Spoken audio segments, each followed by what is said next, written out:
Hey, what's up, guys? Joker here, and welcome to TGW number 86. We got a good list of topics here today, tech and lots of gaming, actually, this week. A little bit different than usual. We've been focusing on a lot of tech, I guess, mostly in the past year, but we got a decent amount of gaming news this week as we're still waiting for some more tech news to come down the pipeline. I'll start off with tech pickups this week, which is actually finally went and picked up the i7 7700K. Went up to Micro Center over this weekend. Picked this guy up. I paid $340 for the 7700K. Got it thrown into the system already. I already have it booted up and Windows installed.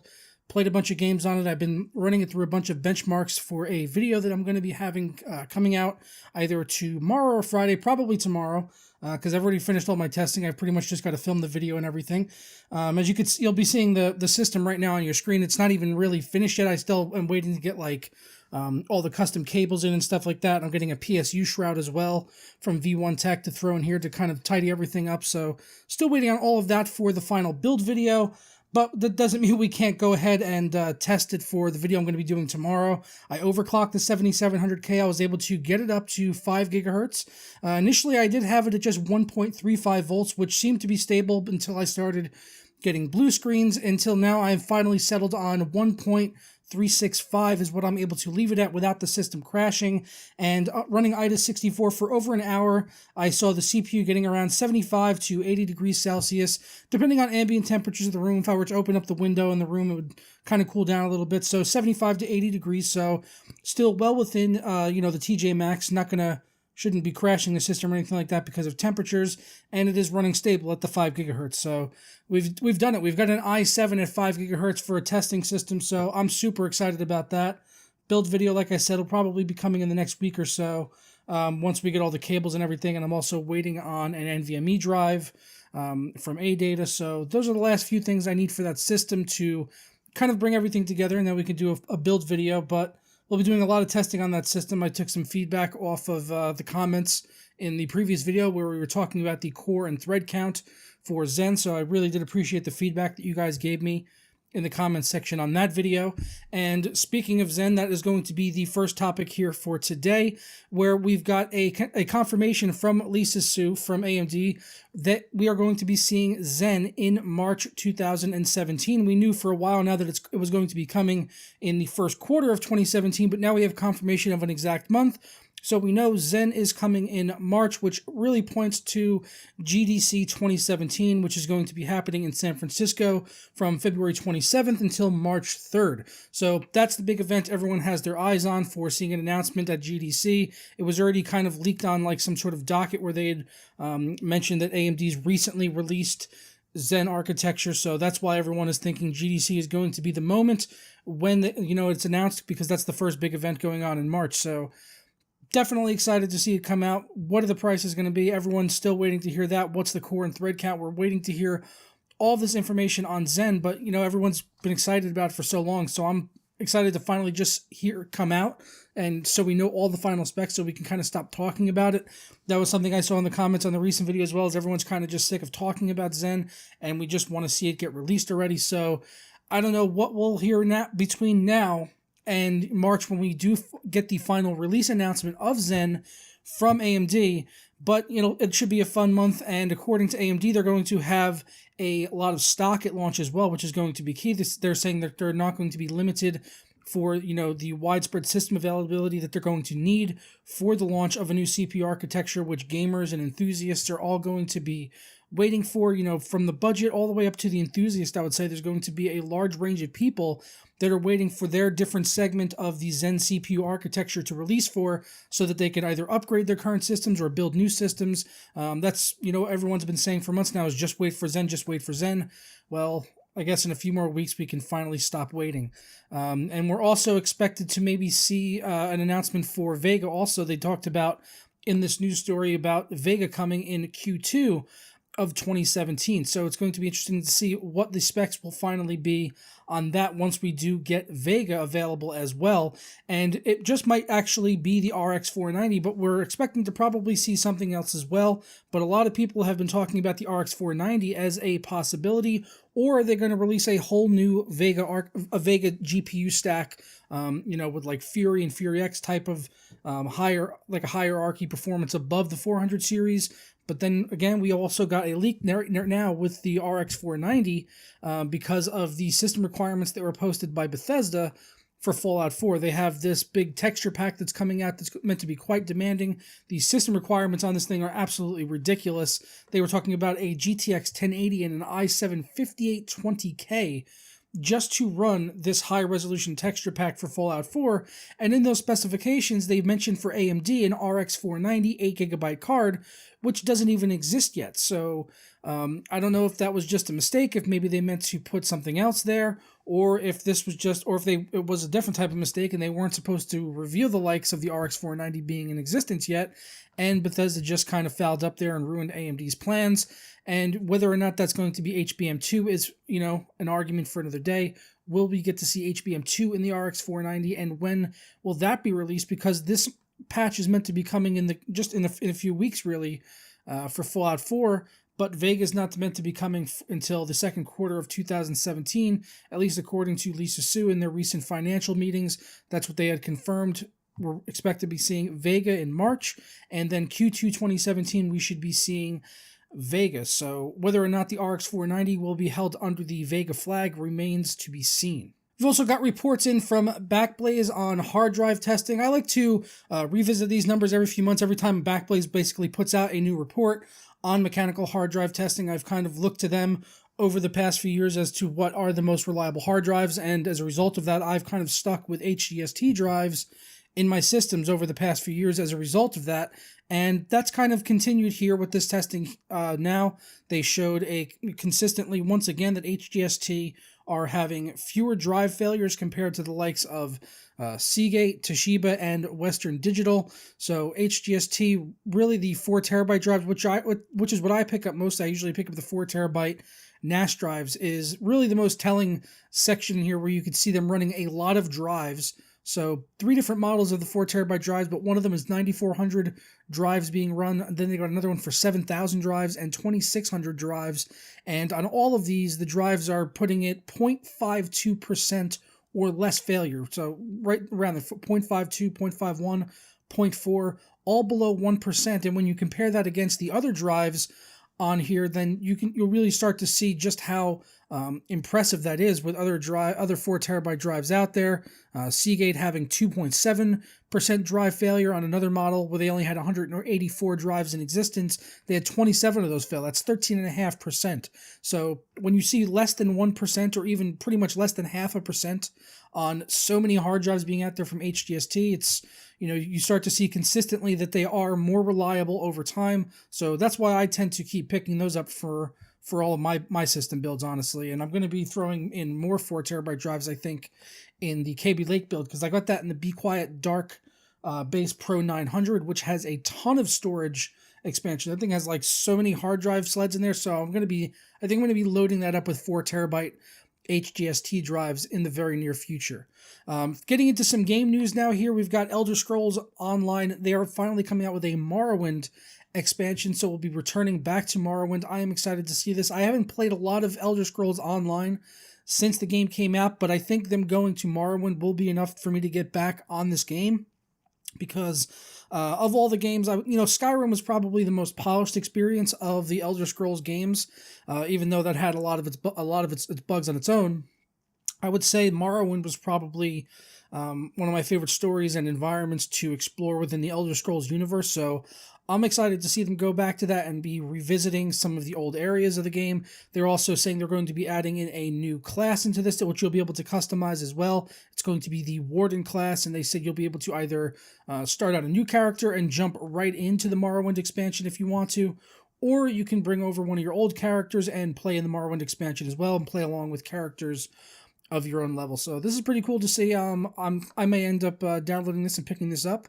We'll just have to wait and see. But this is meant to be coming in June of 2017, I believe, if I'm not mistaken. Yes, June 6, 2017, on all platforms, including PC. So awesome, very cool. Like I said, I really liked Morrowind.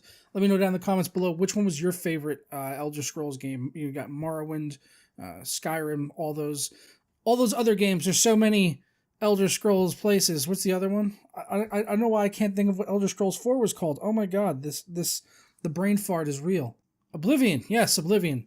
Elder Scrolls Oblivion. Gosh, how could my brain forget? Continuing on with some more game news, Nvidia has announced that they are going to be doing a bundle with the games For Honor as well as Tom Clancy's Ghost Recon Wildlands. So, two Ubisoft game, which Nvidia has partnered together with to include their Nvidia GimpWorks technology into these titles. I've already tested For Honor on the channel. I'm expecting to test Ghost Recon Wildlands as well once that becomes available. A lot of people have been talking about Ghost Recon Wildlands, saying it doesn't look as good as they had initially expected, at least when it comes down to the visuals. So I'm waiting to see when it comes out. I've always liked the Ghost Recon games, so but again, it is Ubisoft, but Ubisoft has kind of turned it around recently. In my opinion, I thought Watch Dogs 2 was optimized fairly well, although being very taxing. And For Honor, I thought they've actually nailed so far. We did the beta performance testing the other day, and I thought they did an amazing job with the performance on that. It's scaling well on the 1060 and RX 480. It's using less than 3 gigabytes of video memory. And yeah, it's running absolutely fantastic. I got no complaints about For Honor. So, but it's different teams and everything like that. So we'll see what happens with Ghost Recon Wildlands. But right now, at least, they're going to be bundling it along with the GTX 1080 and 1070. So if you pick up either one of those cards from participating retailers, then you will get these games along with the GPU. Presumably, once Ghost Recon Wildlands is available on March 7th, and For Honor is coming out on Valentine's Day, February 14th. So once these games come out, I guess you'll be getting free copies if you pick up a 1080 or a 1070 between now and sometime in the near future. And speaking of For Honor, I mentioned back when I did the beta testing that I was hoping we would get to see an open beta so more people would be able to get a chance to try the game out before it releases on February 14th, and it looks like now we are going to be getting it. Ubisoft announced they're going to be doing an open beta on all platforms, so Xbox One, PS4, and PC. There's going to be an open beta on February 9th through February 12th, so just a couple of days before the game comes out. People will get a few days to get a chance with For Honor. I'm glad about that because it'll just help people to be able to make a more informed purchase decision if they were kind of on the fence whether or not this would be a type of game that they like, or maybe introduce it to people entirely that didn't even know this game was coming out. So get your downloads ready for Uplay on February 9th. Go ahead and download For Honor, and I'm definitely going to be picking this game up when it comes out. I enjoyed the closed beta that we got to play recently enough to the point where I want to pick this game up. The combat was very challenging. I found towards the end of the beta that I started to get my ass handed to me completely by everyone that I was coming into contact with, whereas in the first day or two, I was really just able to go around and kind of swing my sword and just basically kill everything in my path. But even just after 2 or 3 days of the beta going, people were starting to really pick up on the combat, and it was becoming a lot more challenging. So that's kind of why I want to pick the game up and spend more time getting into the combat system and figuring out all the nuances of it. And I'm hoping to kind of get as much time out of For Honor as I did with Chivalry Medieval Warfare, where I've got about 50 or 60 hours on that game. So if I can get that much playtime out of For Honor, then I'll be a happy camper at the end of the day. Fallout 4, remember I was mentioning earlier that they've got their new texture pack coming out soon. Well, they're going to be releasing the beta form of that update is going to be coming right now this week, so you can get it now on Steam, but this is only adding in support for the high-resolution texture pack. You won't actually get the high-resolution texture pack until a later date. But yeah, very taxing. It's looking like this texture pack is going to be, like I mentioned before. This is kind of like a repeat because we'd already talked about this in the leak about the Vega 10 GPU, the RX 490. So this is kind of just echoing onto that again. The RX 490. They said GTX 1080, i7 5820K, really demanding system requirements for Fallout 4, the high-resolution texture pack, and how much better this is going to look than a mod that you might be able to just go ahead and download yourself remains to be seen. I certainly do plan on testing this patch once it becomes available and we have the texture pack available to everyone. I want to go ahead and download it and kind of see where the performance is and if you can actually tell a difference with the visuals, because I've noticed with some texture packs like this, in the past, you won't really even be able to see a visual difference until you start getting into playing at resolutions like 4K. So yeah, we'll see. We'll see if makes much of a difference visually for 1080 and 1440p. But yeah, we'll be checking it out, and it says it's going to be an additional 58 gigabytes. 58 gigabyte texture pack. Seriously, Bethesda, what are you putting in there? Like, I gotta see this. I'm sorry, but if you're doing a 58 gigabyte texture pack, like, you can count me in. Like, I gotta see what 58 gigabytes of textures looks like personally. So I'll be waiting with bated breath for my 58 gigabytes of amazing 4K textures. Hopefully it looks as good at 1440p as it does at 4K. 505 Games, they've gone ahead and put out a 6-minute gameplay trailer for Sniper Elite 4, which looks awesome. I really enjoyed the hell out of Sniper Elite 2 and 3, the zombie games as well, playing co-op in that with my friends, so I'm looking forward to this game finally coming out. It seems like this is almost becoming like an annual thing here with Sniper Elite, which is kind of disappointing that they're starting to sort of rinse and reuse a lot of assets. It feels like with this going to Italy, they're reusing a lot of the desert environments from Africa, but in Italy now, and they're just kind of calling it Italy, but it's very similar, deserty. There's some of it is going to be in the forest. I would like to see them maybe do an Eastern Front, either in Russia where it's snowing, or maybe even the Pacific Theater. Every time we talk about Sniper Elite, I say that pretty much, that I want to see a more Eastern Front focused game or a Pacific Theater. Pacific Theater, I think, would probably give them the most unique angle. We don't really get to see that visited too much in World War II shooters. You know, we've got Rising Storm for the competitive multiplayer side of things, but I've been waiting for a good single player in the Pacific Theater for a while, so I'm hoping they do that eventually with Sniper Elite 4, with a Sniper Elite game, rather than just kind of padding it out with, shooting statues and things, which is what they're showing in this trailer. It's like, oh yeah, there's going to be lots of additional content that's going to extend out the experience, which to me basically says padded experience, where they're going to add in a bunch of extra BS little side missions that you can kind of do to your heart's content and just kind of stretch out the game, which otherwise maybe is just a 6-hour single player, which is what happened with Sniper Elite 3, which was kind of disappointing. So yeah, I want to see more from this franchise, because the gameplay is incredible when they actually put the effort in to the single player missions and the story and all that. And just, it's not even necessarily an amazing story, but at least it just gives it some type of narrative to kind of tie everything together, to give me a reason as to why I'm going and killing this particular group of Nazis. Just any type of effort like they made in Sniper Elite 2 would be better than, what they did in Sniper Elite 3, which I thought was a step back in some regards, while kind of taking a step forward as far as the gameplay is concerned. I thought the laziness on the story side of things and kind of the narrative of the single player was a step backwards for the franchise. But yeah, I'll be looking forward to this coming out either way, and shooting Nazis in the testicles in 3D with my friends in co-op. So yeah, Sniper Elite 4, can't wait. February 14th, that's coming out same day as that other game, For Honor. There you go. Valentine's Day is going to be a busy day. Very, very busy day on Valentine's Day. But yeah, that's all the news topics we got for this week, guys. So please let me know your thoughts on everything we talked about here in the news this week down in the comments below. The Kaby Lake video for the build should be coming probably like next week, but I'm going to be having a testing video, like I said, in the next day or two. I'm going to be taking a look at kind of core count versus the higher frequency clock, since I'm able to get that sucker up to 5 gigahertz versus my i7-6800K, which is only 4.3, but it's the 6-core 12-threaded part versus the 4-core 8-threaded part. So going to be interesting matchup to kind of just really test for gamers, which is what I've always been focused on, is gaming performance. So that's what the area that I want to focus on with the CPUs is, what does this actually mean for games? And then if you're an enthusiast out there picking out a GPU, if you're just trying to get the most frames possible, what's going to be more important to you? Do you want to get the more cores, or do you want to get the higher frequency speed? I kind of had theorized going into this, where the results would go, and so it's kind of led to an interesting path, and I think we've come to an interesting conclusion after all of the testing. So it's going to be a good video. I'm looking forward to putting out for you guys and interacting with all of you for the comments on this video as well as that. It should be a pretty good discussion. But yes, 7700K content is coming very soon in the near future, and I look forward to talking to you guys down below.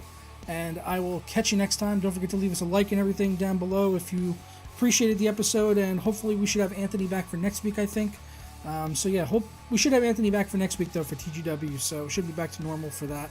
And yeah, catch you guys next time. Ciao.